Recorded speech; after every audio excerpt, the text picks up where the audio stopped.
Salve amici, siamo qui per un'altra puntata. Oggi vi porto in Gallura, un paese che sta tra Olbia e Tempio Pausania. In occasione della festa di Sant'Andrea c'è stato un bellissimo evento. Adesso vi faccio vedere le immagini.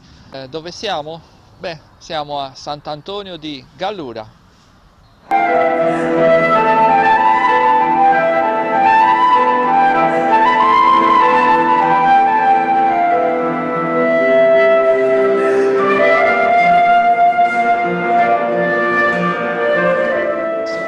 Complimenti, avete messo insieme davvero una bella serata, un pomeriggio davvero bello. Sì, è quello a cui puntavamo in effetti, una festa che doveva essere ovviamente legata alla parrocchia, stiamo parlando della festa di Sant'Andrea, ma abbiamo voluto abbinare degli eventi culturali. Il primo è stato appunto l'appuntamento con Angela Antona, l'archeologa Angela Antona, ed il professore Angelo Pittorru, sant'antonese, Sì. a cui dobbiamo una bellissima opera sulla storia di Sant'Antonio di Gallura.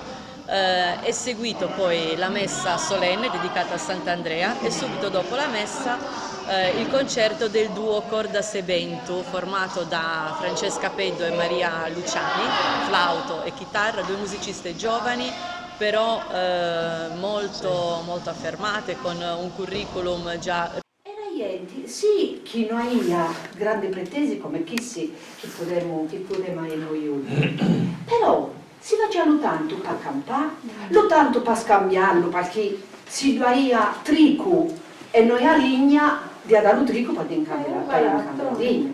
Così a trico e noi a lino o lana di andare trico per incambiare la lana. E così questo scambio, che poi è durato ancora da poi, è durato ancora ai tempi dell'estate, se no il doppio scambio. Poi se andiamo ancora più avanti, dell'età nuragica, quando Maria, ancora, in sala dell'aliento, c'è un'altra cosa interessante, ed è un'utilizzazione dei carbonai. Un bel che sono andati e detto, ci sono le capanne nuragiche? No, non sono le capanne nuragiche, ci sono anche le capanne nuragiche, ma ci sono anche i resti delle abitazioni dei carbonai. I carbonai che stagliano, che si facevano in lachea e poi li stagliano, in chi li conchi. Addirittura di una famiglia che sta in Tempio, che sono stati carbonai in questa zona, raccontano una videola, ma ha raccontato che erano un bel di stedi, hanno stagliano tutta l'estate, dal mese di giugno fino a ottobre, stagliano vende carboni fatta al babbo, e un anno si è preso la varicella. E tutti insieme gli stedi, perché tanto fa malare tutti insieme, questi stedi l'hanno curati, l'hanno tenuti in 30 alla conca, e l'hanno curati chi? Quindi vedrai queste scene, insomma, di vita che è bello ancora ricostruire e raccontare. Ma poi se ne continuiamo andare, io potrei fare da Vinni Paoli, però quello che fa Dani Avali a Angelino, perché mi piace un bene ancora ascoltarlo Angelino. Questa continuità di noi, no? Dell'utilizzazione di questi conchi, noi potremmo arrivare fino al manco al 1300. Però di questo dopo ci ne vede Angelino quando ci vedrà di Santo Santino.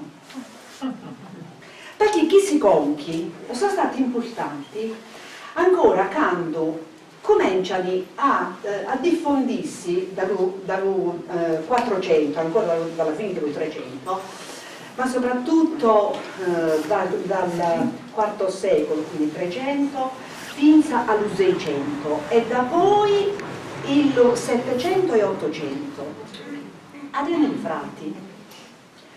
Avevano queste comunità, noi le chiamiamo i frati, va bene, queste comunità religiose che sono scappati o dall'Africa del Nord, quando vi sono i vandali, ci evocano, le sirigliani illi si viene per la via del mare e arrivano ancora in Sardegna. Da poi, ancora più tardi, a questa seconda ipotesi, e questa a cui insieme appartiene alla Santo Santino, quando scappano, fuggono, perché i persiani ci vogliono dalla Siria. Quindi si crea, in questa migrazione, si crea questa linea, questo itinerario che tocca la Sardegna, ma andata poi alla penisola italiana. Passa per la Corsica e per la penisola italiana.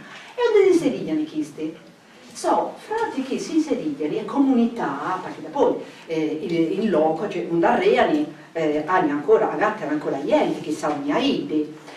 E non è che si inserigliano in isole. Infatti, se voi andate all'isola di Santa Maria, vi sono i resti di un monastero. Oppure andate all'isola dei Lavezzi, ancora qui è un monastero. Veniamo verso la nostra parte e arriviamo sempre in queste isole. Oppure in luoghi come Sant'Antoni, onde vi sono siti che sono quati, che facciano disabitazioni, per lo più le conchi, e che si l'archeologi chiama la chiesa rupestre, cioè la chiesa che è ricavata in uno di questi conchi. Li mettono i muri, li mettono dentro le bacini altari, cioè tutto questo che serve il culto cristiano e chi arrea vince a noi, ma solo l'archeologo può andare a vedere, scavare e raccontarci poi la storia. Invece un'altra cosa importante, sempre pensando alla parte recente di Mudai, perché per me è recente, come Medioevo, cosa volete che sia rispetto agli millenni prima del nascita di Cristo, ma vediamo Sant'Andrea. E poi Angelino ce ne vedrà più diffusamente. Abbiamo fatto degli scavi, il 95, che bisogna ringraziare allo sindaco di Tardu, che era Tonina Luciano. Ecco, Luciano che ha una particolare sensibilità per queste cose, per l'antico, e che quando è arrivato di trovare in Aiesia ha avvisato la soprintendenza perché erano in endivora delle segni, insomma, di frequentazione antica. Allora, dagli sesti di muro che sono arrivati, questi avanzi delle strutture che sono arrivati a noi, si comprende che prima era una Aiesia più antica, ma bello più antica, e quindi medievale.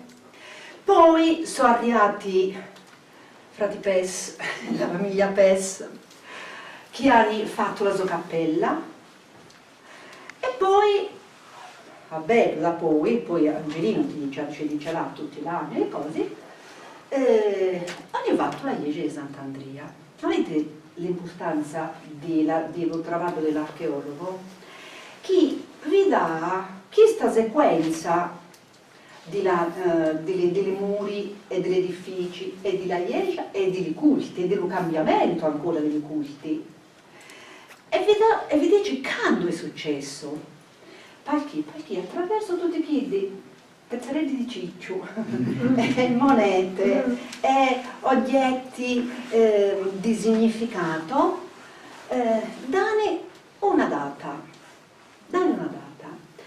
È così che lo scavo di Sant'Andrea del 95 ha dimostrato che nel XIV secolo, quindi 1300, venivano sepolti in questa chiesa nel presbiterio, quindi davanti all'altare, lo spiazzo dell'altare, venivano sepolti, interrati, scusate per i sepolti, i morti, in questi tombi scavati in la terra, che è terra alzida, quindi poi hanno morto, poi lo carradiani con terra e monti.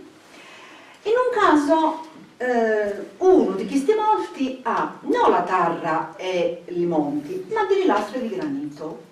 Uno in particolare l'ha innanzi alla faccia, ma non li pesa innanzi alla faccia, Appunto la faccia ha visto 2 lastrine più minori e poi innanto un'altra lastra, perché?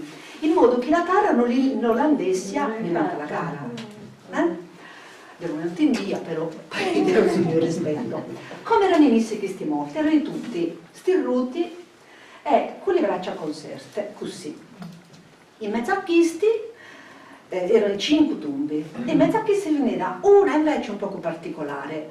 Lo molto aia, la mano sinistra appoggiata così e la mano destra parallela allo schiena, al corpo. La mano, il dito dell'anello destra ha un anello dove era scritto Agnus Dei. E hanno anche un'altra cosa particolare, una moneta in bocca.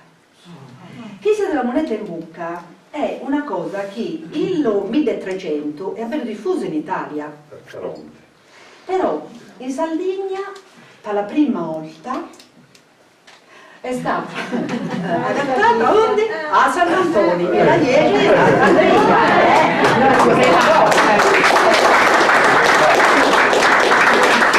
Questo bellissimo dialogo raccontando delle leggende, degli aneddoti davvero splendidi.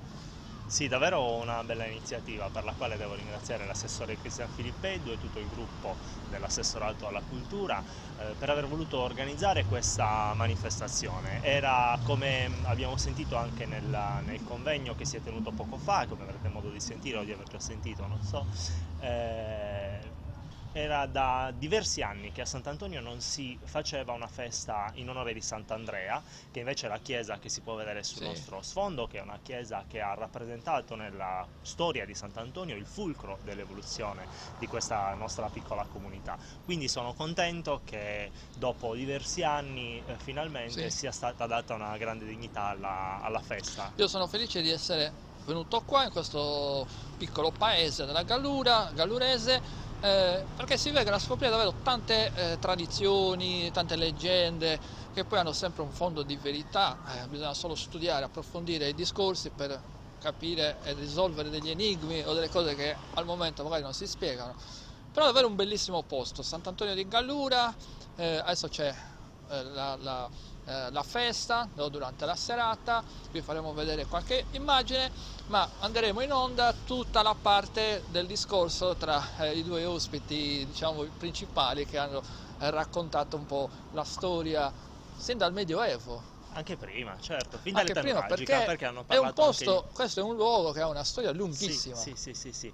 E infatti la dottoressa Antona ha avuto modo di dire, come sentirete, che lo slogan un pochino che stiamo cercando di utilizzare per promuovere Sant'Antonio ai giorni nostri è quello di la porta dell'interno, cioè Sant'Antonio che si trova in un crocevia tra interno e mare e funge proprio da porta verso le parti più interne. Ecco, e questa ci hanno spiegato essere proprio la vocazione di Sant'Antonio fin dall'età nuragica, attraverso la muraglia nuragica, poi gli insediamenti medievali sopra i quali è sorta la chiesa di Sant'Andrea.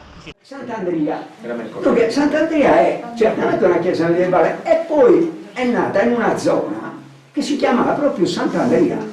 Questa zona onde è nato un paese nostro si chiama Sant'Andrea. Così siamo andati avanti per secoli probabilmente. A un certo punto però, quando è nata l'idea di domandare l'istituzione della parrocchia, che pariva un'idea folle, perché come si faccia a istituire una parrocchia in campagna? Accanto questi pastori potevano essere benestanti, però dicevano nella relazione, rispondi al vescovo di Tempio, i frutti di stola non possono essere sufficienti a mantenere un parroco a Sant'Antonio. E che gli insistiva, dice no, che ci siamo tanti bambini, tutti ci quotiamo, tutti insistivano, però me ne fatto un lavoro eccellente. Andetto, eccetera, lungaggini, speranze, timori, questa famiglia Ruzzitto, soprattutto Matteo Ruzzitto e Matteo Manno, che erano i più 6 anni fa, quando finalmente dice, vabbè, domandate fate la domanda e vediamo un poco. E domanda però l'istituzione della parrocchia intitolata a Sant'Antonio, ma partì. C'era Sant'Andrea, che è secolare, e chi li domanda nella parrocchia a Sant'Antonio. Sant'Antonio è il santo protettore degli animali, quindi si pensa chi essendo i pastori agli anni questa propensione, questa devozione a invocare il santo protettore degli animali. Sant'Isidoro è degli agricoltori e quindi una grande vocazione ancora, e Sant'Isidoro era già abbastanza coccolato, però Sant'Antonio, cosa può essere successo? Presumibilmente chi? La chiesa di Sant'Andrea, uno di tutti i pastori frequentanti, che uno ha posto ancora, venivano trovato usati, ma la statua di Sant'Antonio, alla quale tutti erano devotissimi, e di ogni anno li facevano la festa. La facevano a Sant'Andrea, ma la facevano a Sant'Antonio. Questa festa di Sant'Antonio è diventata preponderante, cioè superiore alla festa che facevano a Sant'Andrea. Per cui a un certo punto hanno detto no, la chiesa di Sant'Andrea c'è e lo santo già da avere. Però noi la parrocchia nuova la vogliamo intitolare a Sant'Antonio, che è un santo protettore dei pastori in un certo senso, e facciamo una chiesa proprio apposta per lui. Questo era l'impegno. Ecco, probabilmente è successa questa cosa, così che sono stati i pastori che per la grande devozione al protettore degli animali. E poi a fianco c'è la chisoio. Sì. Invece la storia di Santo Santino è un po' più curiosa, dove Santo Santino, noi andiamo dei voti, chi dice che chi su santo vive in Santo Santino è San Costantino Imperatore. No, non è Allora, cosa succede? Ma non è una cosa che assolutamente non regge, perché v'è poi una leggenda, no? Una leggenda riferita a San Costantino Magno, figlio di Costanzo Cloro e di Elena, grande imperatore. Magno vuol dire grande imperatore. Cosa è successo? Ma cosa ci facci di Lupici? Cosa ci faceva? Cosa è successo? Non c'è tutta una leggenda, dice che praticamente lui sta lì a curvare con la mamma e l'era arrivata a naso chi, a Ricci, chi la mamma se la intendeva con un amante. E lui era talmente coinvolto in questa cosa, talmente disperato che addirittura ha deciso di ammazzare l'amante della mamma. E una sera lui si è imposta e l'alza della conca, onde viene andato a dormire a Luguglio. Cosa succede? A una certa ora entra direttamente nella camera da letto con un pugnale e ammazza la mamma e l'altomo. Ma l'altomo non era l'amante, erano solo dicerie, era l'uomo. Quindi è morto l'uomo e la mamma. Cosa è successo? Chi pagava il peccato del parricidio e del matricidio, dice che se ne è venuta a stare in chissà conca di Santo Santino, che è a 60-70 metri dalla chiesa attuale, per espiare e per pagare lo peccato che ha commesso. Non regge, cioè non regge perché è una leggenda e basta, non è possibile, perché in tutti i paesi della Sardegna onde San Costantino è venerato, appare sempre in tutta la sua forma imperiale, grande guerriero perché ha vinto, ha combattuto contro Massenzio, insomma un grande guerriero, ma sono statue, immagini sfarzosissime, carreggiate d'oro, di corone, di cose, questo è un po' araggio. Questo ha un mantello, è una statua di messa, ha un mantello proprio come un dei mandoni.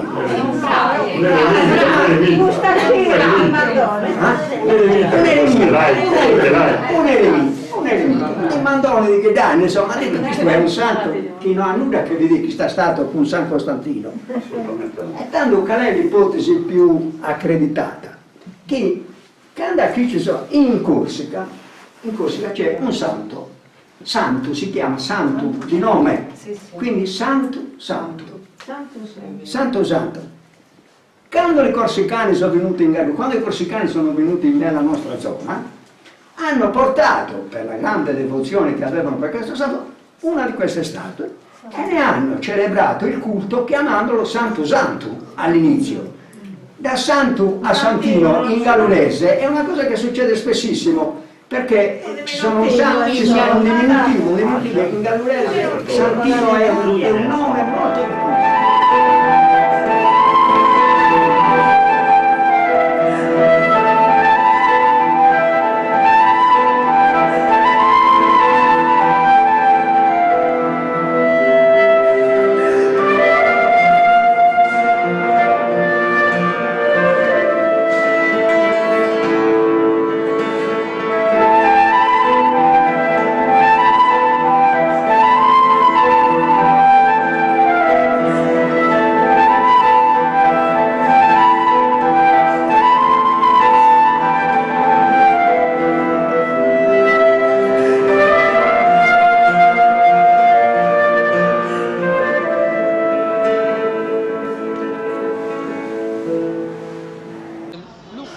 turismo, no?